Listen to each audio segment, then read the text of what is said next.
Hello everyone, a very good evening to all of you. क्या करेंगे आप इस क्लास में? आप करेंगे 6.2 कंप्लीट। थोड़ी सी रह गई थी ना, 3 क्वेश्चन रह गए थे। एक्सरसाइज 6.2 कंप्लीट करेंगे और 6.3 का करेंगे बेसिक। लास्ट वाली क्लास में मैंने कोई होमवर्क क्वेश्चन नहीं दिया था, तो करते हैं। 6.4 और 6.5 अभी नहीं करवाएंगे, क्योंकि उसमें जो 6.6 और 6.9 थ्योरम है, ये दोनों इंपॉर्टेंट है और वो अभी सिलेबस में डिलीट है। तो एक बार सारी सीरीज हो जाए अच्छे से, जो एक बार डिलीट है सिलेबस की, फिर अगर किसी को करनी है तो वो कर लेना, ठीक है। बिफोर स्टार्ट द क्लास मेरे बारे में बता देती हूँ। मैंने 12th में ब्लॉक टॉप किया है। मास्टर्स में और बैचलर्स में मेरे पास BSc नॉन मेडिकल था। मैं टॉप 1% में सिलेक्टेड हूँ बाय द गवर्नमेंट। तो आप मेरे ऊपर ट्रस्ट करके अपने प्रिपरेशन को बहुत अच्छा बना सकते हैं। आपकी रिवीजन बस, और कुछ नहीं चाहिए मुझे। आपने अगर अच्छे से रिवीजन किया और अच्छे से प्रॉपर नोट्स बनाए, से अगर डिट्टो बना लिए देख के, तो बहुत अच्छी बात है। लेकिन अब वीडियो वाले बैच ने तो सब पहले बना रखे होंगे, तो कहाँ जहाँ पे कोई वर्डिंग की कमी लगे तो वो नोट कर लेना। इतना स्पेस आप रखते हैं अपनी बुक में, है ना। तो बस थोड़ी सी रिवीजन चाहिए आपकी। लास्ट का 1 मंथ है, अच्छे से प्रिपरेशन करोगे तो अभी भी 100 आउट ऑफ 100 आ सकते हैं। लास्ट वाले क्वेश्चन में क्या किया था? Using 6.1 theorem. वो बोल रहा था कि मिड पॉइंट को अगर वन साइड ऑफ ट्रायंगल के पैरेलल होगा अनदर साइड ऑफ ट्रायंगल के, तो वैसा ही कंसेप्ट यूज़ कर लिया। क्या क्या ए ही है। क्या करना है कि एक कोई ट्रायंगल है, उसका मिड पॉइंट है डी और ई। तो in triangle ABC D and E are mid point, तो D is drawn parallel to BC। Mid point है तो उसके पैरेलल में होगा। अगर पैरेलल में है तो बेसिक प्रोपोर्शनलिटी थ्योरम आपने पूरी एक्सरसाइज में यही किया है, तो उसका यूज़ किया। कैसे? AD/DB इक्वल होगा AE/EC के। तो अगर AD इक्वल टू DB है, क्योंकि D मिड पॉइंट है, तो वो इक्वल होगा तो ये 1 के इक्वल आ गया। तो दिस इम्प्लाइज AD/DB 1 के इक्वल आ गया। अगर ये 1 के इक्वल है तो ये वाली साइड भी 1 के इक्वल, तो वो भी 1 के इक्वल। तो फ्रॉम 1 से AE/EC equal to 1, this implies AE equal to EC, hence is the midpoint of the third side. तो ये हो गया अपना 7th क्वेश्चन। नहीं समझ में आया तो एक बार दोबारा वीडियो देख लेना। अभी करते हैं आपा 8th क्वेश्चन। क्या बोल रहे हैं? Using theorem 6.2 prove that the line joining the midpoints of 2 sides of a triangle is parallel to the third side. बस वही वाला सेम कॉन्सेप्ट यूज़ करना है, बट यूज़ किसका करना है? यूजिंग 6.2 थ्योरम का। अब 6.2 थ्योरम क्या कहती है? If a line is drawn, मतलब if a line divides any two side of a triangle in the same ratio, अगर सेम रेशियो में डिवाइड कर रही है, तो then the line is parallel to the third side. तो जो line है वो पैरेलल है, वो थर्ड साइड की होगी। तो इन्होंने क्या माना है कि कोई अलग लाइन मान ली जो पैरेलल होगी, लेकिन वो रेशियो इक्वल नहीं आए। तो अगर इक्वल आ जाते हैं तो क्या बोलेंगे कि वो थर्ड साइड के पैरेलल है, ठीक है। तो वैसे वाले कंसेप्ट अपन यहाँ पे यूज़ करेंगे 8th क्वेश्चन में। 8th क्वेश्चन में क्या बोल रहे हैं कि कोई ट्रायंगल ले लेते हैं पहले। तो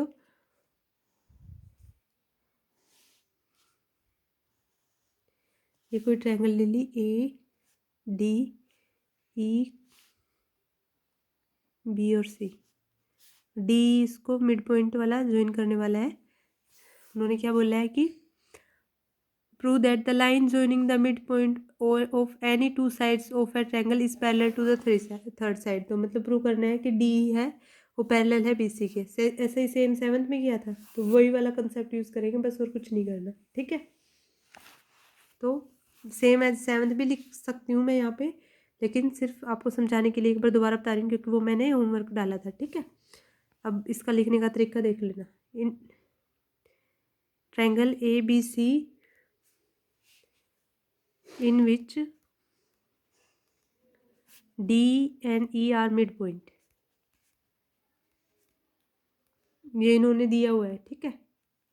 ऑफ साइड्स, कौन कौन सी साइड के? अगर D पॉइंट बताया है तो D किसका मिड पॉइंट है? A एंड B का, AB and AC respectively. AC का है E मिड पॉइंट रिस्पेक्टिवली। क्यों? क्योंकि फर्स्ट D है वो AB का है।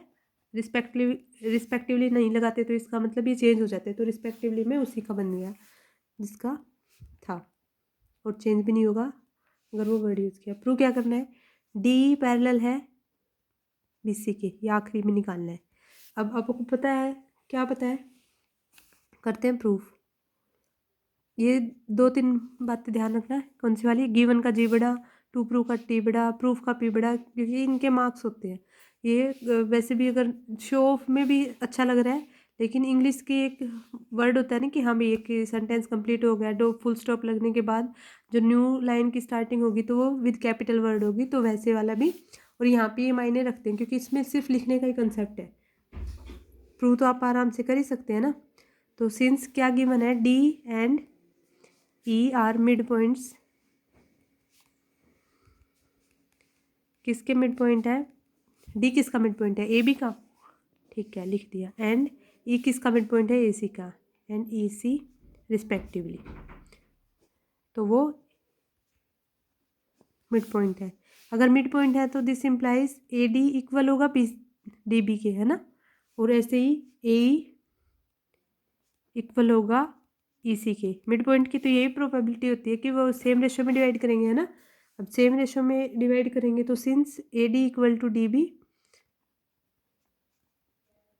है तो इसको लिख सकते हैं ना आप, A D upon D B equal to 1। ऐसे ही सिमिलरली इसका भी लिख सकते हैं, एंड ए ई अब is equal to E C, this implies A E upon E C equal to 1। अगर ये दोनों 1 1 के इक्वल आ रहे हैं तो देयरफॉर लिख सकते हैं A D upon D B equal to 1 equal to A E upon E C. अब 1 को हटा सकते हैं, therefore A D upon D B equal to A E upon E C. देखो A D upon D B equal है A E upon E सी के। इससे क्या हो गया, इससे बाय कन्वर्स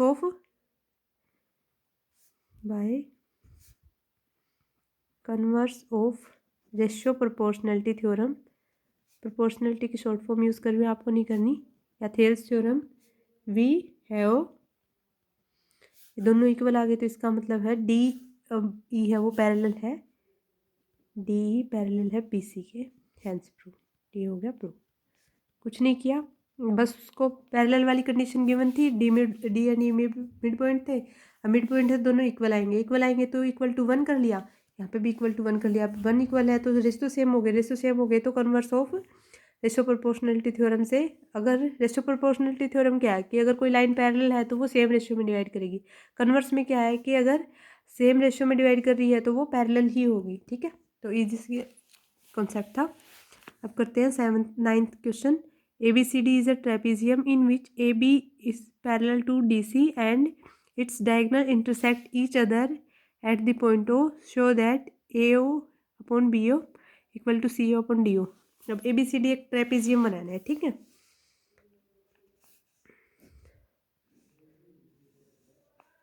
ये होता है ट्रेपेजियम, तो ABCD को एक ट्रेपेजियम बना लेते हैं, जहाँ पे ए बी, ये हो गया बी सी, ये ओ पॉइंट कोई, ठीक है। अब वो क्या बोल रहा है, ट्रेपेजियम है जहाँ पे ए बी है वो पैरेलल है डी सी के, ठीक है। ये वाली बात आगे आपको सेटिस्फाई करवा दी, ठीक है। It's diagonal intersect each other at point O, diagonal भी इंटरसेक्ट कर रहे हैं ओ पे, ठीक बनाया है इसका मतलब। और आपको शो करना है A upon B O equal to, तो गिवन क्या क्या है, गिवन में है a trapezium ABCD in which AB है पैरेलल है DC के and its diagonals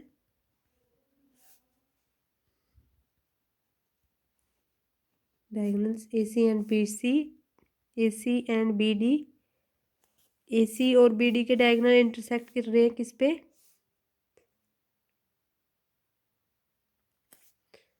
intersect at O।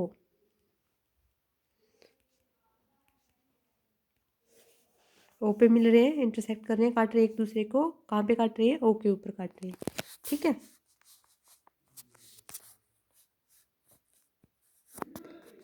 ठीक, अभी क्या करते हैं, टू प्रूव क्या करना है आपको। क्वेश्चन में क्या गिवन है, A O upon B O equal to C O upon D O, A O upon B O, A O upon B O, C O upon D O. क्या करना है, ए ओ है और बी ओ है, ठीक है, और इक्वल होगा सी ओ और डी ओ के, मतलब ये वाला डिवाइड में ये वाला आता है और फिर ये वाला डिवाइड में ये वाला आएगा, है ना। लेकिन वो इक्वल होने चाहिए, मतलब अगर 1 के इक्वल दिखा दे या किसी और के इक्वल दिखा के उनको ऐसे भी इक्वल लेके आना है तो क्या करेंगे, तो आप एक कंस्ट्रक्ट कर लेते हैं। क्या करते हैं कंस्ट्रक्ट, देखो अपन को रेशियो प्रोपोर्शनलिटी थ्योरम पता है ना, सिर्फ उसी का अभी तक ये इस चैप्टर में तो उसी का यूज़ हुआ है, फर्स्ट वाली एक्सरसाइज में तो कुछ था नहीं। अब अगर अपन रेशियो प्रोपोर्शनलिटी थ्योरम लगाते हैं किस वाले ट्रायंगल पे, ट्रायंगल ए बी और डी वाली पे, देखो अगर मैं यहाँ पे इसके कोई पैरेलल लाइन ड्रॉ कर लूँ तो यहाँ पे रेशियो प्रोपोर्शनलिटी थ्योरम लग सकती है ना, तो उसका यूज़ करेंगे। तो मैंने यहाँ पे कोई अलग ई पॉइंट मान लिया, कुछ भी पॉइंट ले लेना, कुछ फर्क नहीं पड़ता, तो कंस्ट्रक्ट कर लिया थ्रो ओ से लेके कहाँ तक, ड्रा ओ ई है, क्या क्या है, जो ओ ई है वो पैरेलल है किसके, ए बी के, दैट इज ओ ई है वो पैरेलल हो गया डी सी के, ओ ई इसके भी पैरेलल हो जाएगा पूरे वाली के, और इसके भी पैरेलल हो गया, ठीक है। अब करते हैं आप प्रूफ, प्रूफ अगले पेज पे करते हैं। चलो यहाँ से स्टार्ट करते हैं।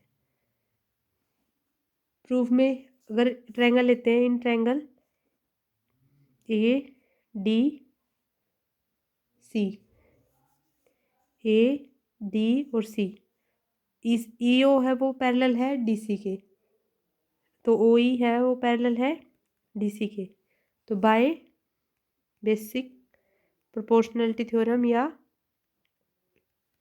थेल्स थ्योरम वी गेट या वी हैव, क्या आएगा अपने पास, क्या यूज़ किया है, ओ ई है वो पैरेलल है डी सी के, दिस इम्प्लाइज, तो इस वाले ट्रायंगल को यूज़ कर रहे हैं ए डी सी को, तो A E upon E D equal होगा A O upon C O, तो A E upon E D equal होगा ए ओ अपॉन ओ सी या सी ओ, कुछ ले लो, ठीक है।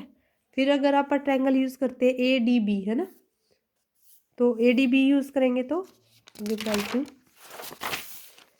इन ट्रायंगल ए डी बी, और उसमें क्या था, ओ ई है वो पैरेलल है किसके, ए बी के, है ना, ओ ई है पैरेलल है ए बी के, तो this implies E A E upon E B equal हो गया B O upon O D के, है ना, बाय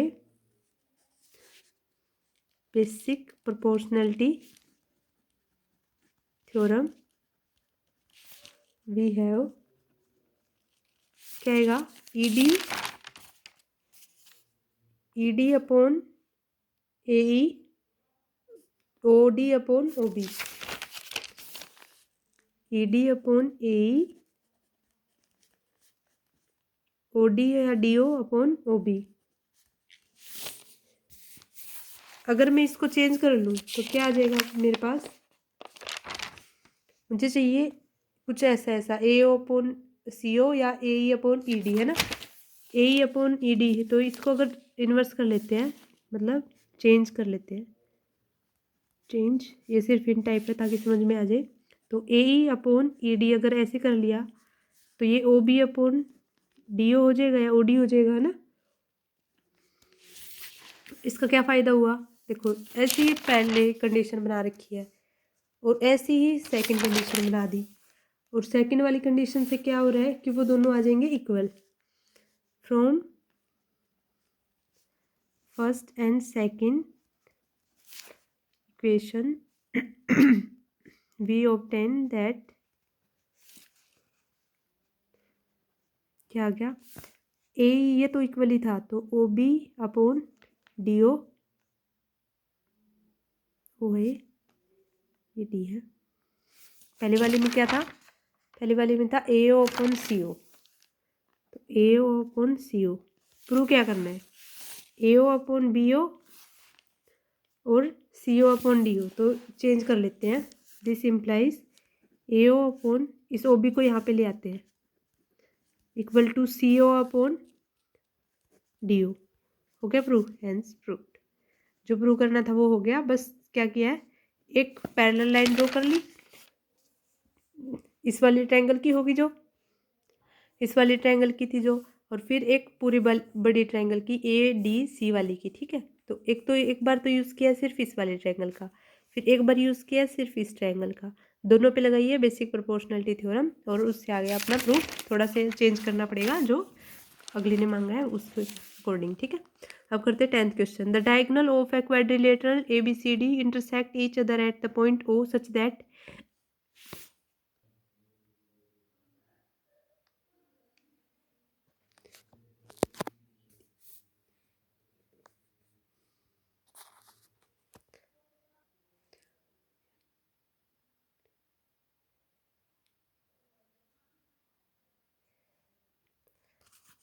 बीच में एक बार वीडियो रुक गई थी तो मैं कंटिन्यू कर रही हूँ 10th क्वेश्चन से। एक क्वाड्रिलेटरल ट्रायंगल ABCD है, डायगोनल AC और BD के इंटरसेक्ट कर रहे हैं O पे। तो ये वाली गिवन कंडीशन थी, प्रूव करना था क्वाड्रिलेटरल ABCD है वो ट्रेपीजियम बन जाएगा। ट्रेपीजियम बनने के लिए AB और DC इक्वल होने चाहिए, है ना। तो कंस्ट्रक्ट क्या कर लेते हैं कि कोई EO पैरेलल है AB के और DC के। अब इन दोनों के हैं तो पिछले वाली थ्योरम में यही किया था 9th क्वेश्चन में, तो उसका यूज़ करके सिंपल कॉन्सेप्ट लगाया है। तो उसको यूज़ करने के बाद अगर AB EO के पैरेलल आ जाता है और EO DC के पैरेलल आ जाएगा तो AB और DC पैरेलल आ जाएंगे तो वो ट्रेपीजियम बन जाएगी। जो ट्रेपीजियम की प्रॉपर्टी यही होती है, दोनों साइड वो पैरेलल होनी चाहिए। तो ADB वाले ट्रायंगल से लेंगे तो O ही है वो पैरेलल है AB के, प्रोपोर्शनलिटी थ्योरम लगाएंगे तो अपने पास आ गया DE अपॉन ये equal to OD upon BO and EA upon DE equal to BO upon OD equal to AO upon CO।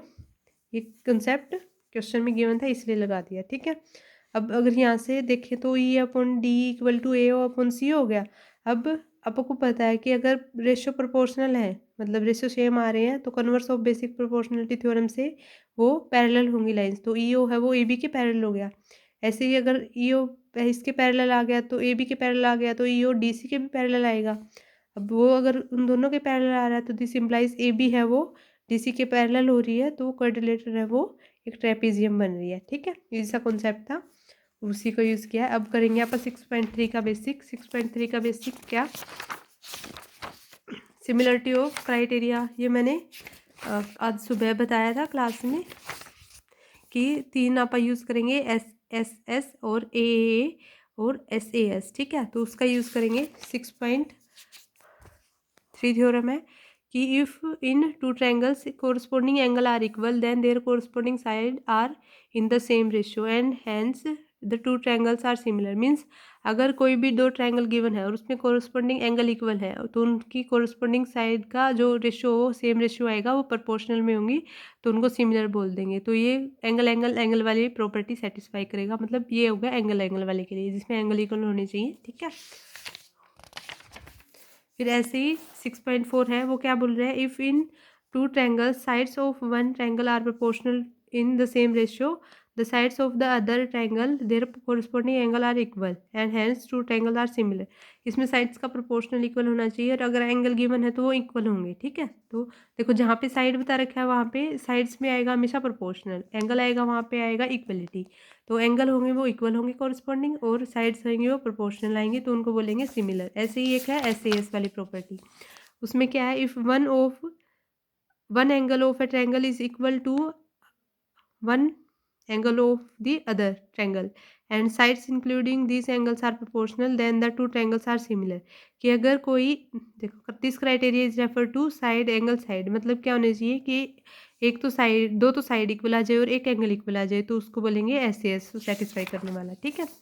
अब 6.3 में करें, देखो बहुत ईजी सी एक्सरसाइज है, सिर्फ एक कंसेप्ट है SSS AA और SAS वाला, कुछ नहीं करना। 6.4 6.5 अभी नहीं करेंगे, बाद में करेंगे वो।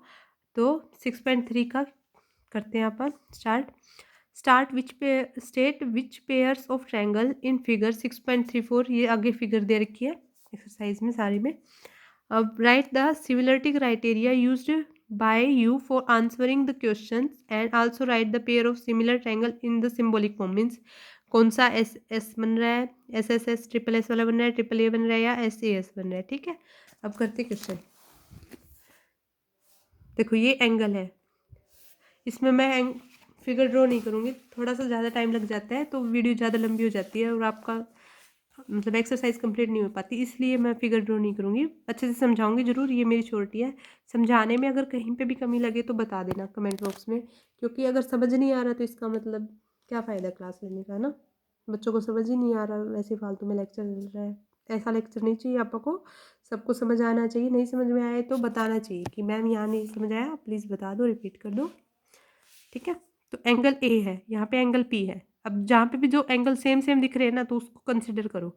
एंगल ए है वो 60, पी है 60, तो एंगल ए 60, पी है 60, ठीक है। एंगल बी है 80, क्यू है 80।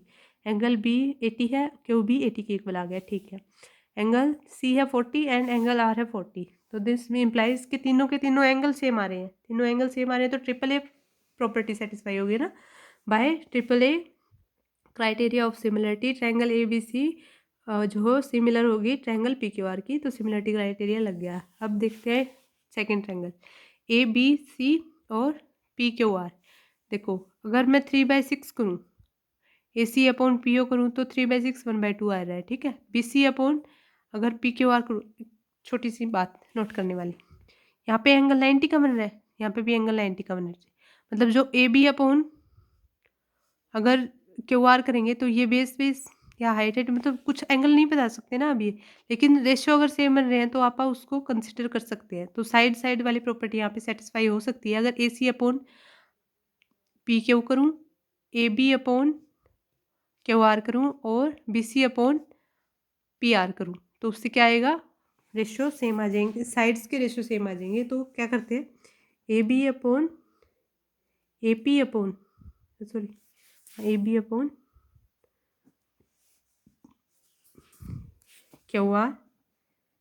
देखो ये वाली साइड और ये वाली साइड इक्वल, क्यों, क्योंकि 2/4 करेंगे, इक्वल टू 2/4, 1/2 आ गया, ठीक है। ऐसे ही A C upon P Q 3/6, this implies 1/2, and another one B C upon P R, B C upon P R equal to 2/5 upon 5, ये कैंसिल 0, तो ये 1/2। अब तीनों साइड इक्वल आ रही हैं तो ए बी, इसको लिख सकते हैं A B upon Q R equal to B C upon P R equal to A C upon P Q equal to 1/2। तो therefore by S S S triple S criteria of similarity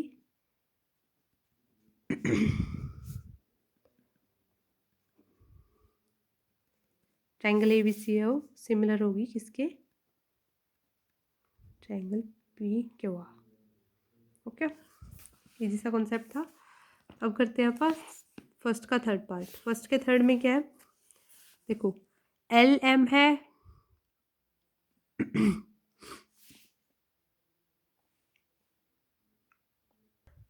कोशिश करते हैं कुछ बन जाए। देखो जैसे जैसे एम पी अपॉन अगर डी करते हैं तो 2/4 मतलब 1/2 बन रहा है, ठीक है। एल पी अपॉन अगर डी एफ करते हैं तो 3/6 बन रहा है। लेकिन अगर L M upon E F किया तो 2.7, अगर 2.5 होता तो बन जाती बात है ना, 1/2 आ जाता। लेकिन यहाँ पे आ गया 2.7 और ये 5, तो ये नहीं बन रहा। तो इसको क्या लिखेंगे कि फर्स्ट के थर्ड में इन ट्रैंगल, दो ट्रैंगल है L M P and D E F, we observe that ratio are not same, ratio are not same of these of sides of triangle, so these triangles are not equal, these two triangles are not equal, this implies not similar, तो वो similar नहीं होंगे, ठीक है। कुछ नहीं किया क्योंकि रेशियो सेम नहीं है, इसलिए अपन ने ये ऐसा लिख दिया। अब क्वेश्चन फोर्थ पार्ट है, 670 का एंगल है एम पे और क्यू पे है 70 का, चलो ठीक है। तो अब कुछ ऐसा करके देखते हैं, एक एंगल इक्वल आ गया, मतलब एस ए एस वाली प्रॉपर्टी होनी चाहिए सेटिस्फाई, क्योंकि और साइड्स है। तो एम एन अपॉन अगर पी क्यू करूँ तो 2.5/5 यानी कैंसिल होके 1/2। M L upon P R करूँ तो 5 बाई नहीं सॉरी M L upon Q R करूँ तो 5/10, तो ये सेटिस्फाई हो सकती है ना। देखते हैं अभी हो सकती है या नहीं हो सकती। बट उसमें एक और कंडीशन भी देखो, जैसे मैं MN ले रही हूँ ना, तो MN, तो दिस इम्प्लाइज एक क्यू तो लेना ही पड़ेगा, तो क्यू से P, तो 2.5 हो गया ये तो, है ना। बनाते हैं कैसे, थर्ड का हो गया ना।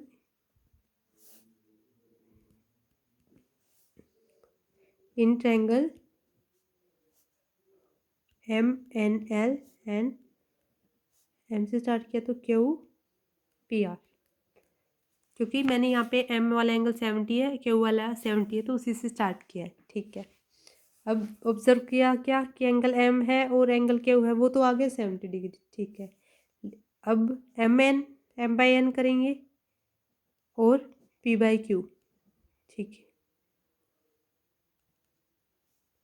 इक्वल टू M/L और QR। तो MN मतलब MN की वैल्यू क्या है 2.5 अपॉन PQ की वैल्यू क्या है, PQ की वैल्यू आ गई 5, ठीक है। ML की वैल्यू क्या है 5 एंड QR की वैल्यू है 10, यानी ये आ गया 50, यानी 1/2 और 1/2 दोनों आगे 1/2 तो सेटिस्फाई कर रहे हैं। देयरफॉर बाय SAS प्रॉपर्टी, क्योंकि एक एंगल है दो साइड्स है, सेम ऐसा लिखा था ना, क्राइटेरिया ऑफ सिमिलरिटी,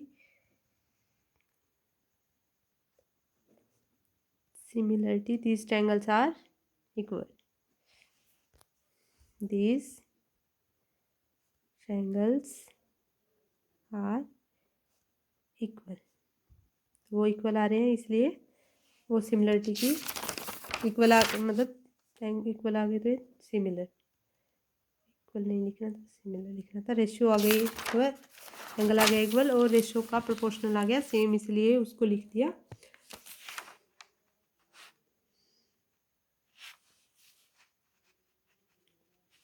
अब करते हैं आप फर्स्ट का फिफ्थ पार्ट। फर्स्ट के फिफ्थ पार्ट में क्या देखो, एंगल है ए के ऊपर है 80 डिग्री, चलो ठीक है, और एंगल एफ के ऊपर है 80 डिग्री, है ना।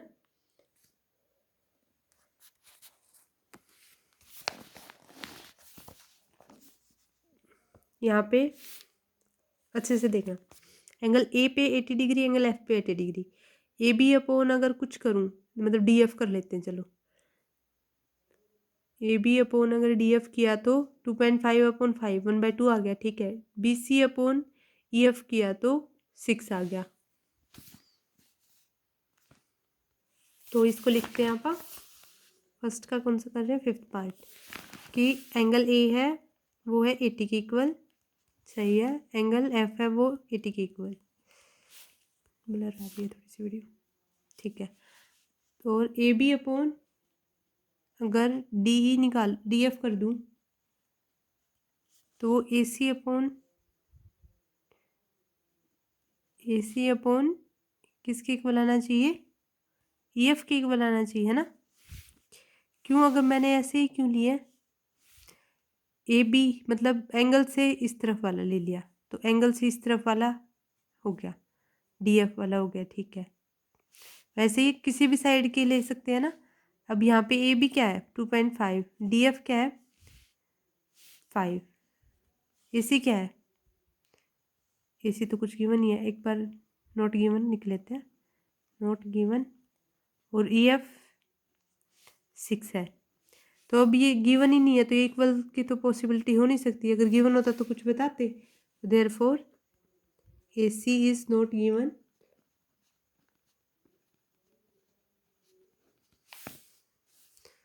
so by SAS criteria of similarity these two triangles are not similar, two triangles are not similar, not similar। Fourth में क्या था, M पे था और M पे था, तो उसके इस वाली साइड और इस वाली साइड दोनों गिवन थी, इसमें भी एंगल के इस वाली साइड और इस वाली साइड दोनों गिवन थी, तो वो बन गए थे। इसमें इसके इस वाली साइड और नीचे वाली साइड गिवन है, इसमें इसके दोनों वाली साइड गिवन है, मतलब अगर अपोजिट में जाता तो इसमें उसको AC की वैल्यू गिवन करनी चाहिए थी, मतलब BC को अगर स्किप भी कर देता तो AC की वैल्यू उसको गिवन करनी चाहिए थी, तब ऐसे वाला सिमिलर में बन जाता, लेकिन अब नहीं बन सकता। क्यों नहीं बन सकता? क्योंकि देखो, एक तो एंगल के बिल्कुल साथ वाले टर्म है और एक उसके नीचे वाली, इसमें एंगल के एक साथ वाली और एक सामने वाली है ना। सामने वाली गिवन नहीं है इसमें, लेकिन इसके अंदर क्या है, सामने वाली साइड वाली इसमें गिवन नहीं है और इसमें साइड वाली गिवन है, तो वो सिमिलर नहीं हो सकते है ना। तो ये वाला कॉन्सेप्ट था दोनों में डिफरेंस का। अब करते हैं आप फर्स्ट का 6th पार्ट। अच्छे से फिगर को देखना। एंगल डी पे है 70 और यहाँ पे आपको नहीं पता। एंगल ई पे है 80 और एफ का नहीं पता। एंगल ए पे है 80 और इसका नहीं पता। चलो कोशिश करते हैं समझने की। एंगल डी पे है और एंगल पी पे अगर सेम बन रहे हैं और एंगल ई वाला और एंगल क्यू वाला सेम बन रहा है, तो एंगल एफ और आर भी सेम होने चाहिए, तो ट्रिपल ए प्रॉपर्टी लग जाएगी, एंगल एंगल एंगल इक्वल हो जाएंगे, है ना। अब आपको क्या पता है कि ये एक राइट मतलब ट्रायंगल गिवन है, तो ट्रायंगल का एंगल कितना होता है बिटवीन द एंगल्स, तो ये वाला एंगल है 70 और ये हो गया 80। एक बार लिख के बताती हूँ। Angle D equal to 80 degree equal to angle Q and angle D equal to 70 degree. और यहाँ पे आपको एंगल पी नहीं पता, लेकिन उसको निकाल सकते हैं। एंगल पी 180 माइनस 80 डिग्री और माइनस 30 डिग्री। कैसे किया देखो, 180 बनता है सबका, यहाँ पे एक पी नहीं पता तो 80 माइनस कर दिया, तो ये आ गया 100, 100 में से गया तो 70 डिग्री, तो ये भी हो गया एंगल पी के इक्वल। ठीक है, कैसे हुआ वो मैंने बता दिया। अब यहाँ पे एंगल एफ नहीं पता है ना, एफ एंगल नहीं पता, तो एंगल एफ नहीं पता क्या आएगा, लेकिन एंगल आर पता है 30 डिग्री। तो एंगल एफ कैसे निकालेंगे, एंगल एफ निकालेंगे 180 डिग्री माइनस ऑफ 180 का होता है ट्रायंगल 70 डिग्री और 80 degree.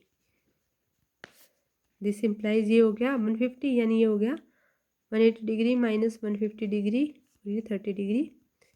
This implies angle F है वो 30 हो गया, तो ये angle F equal to 30 degree equal to angle R. अब तीनों एंगल इक्वल हो गए, तो बाय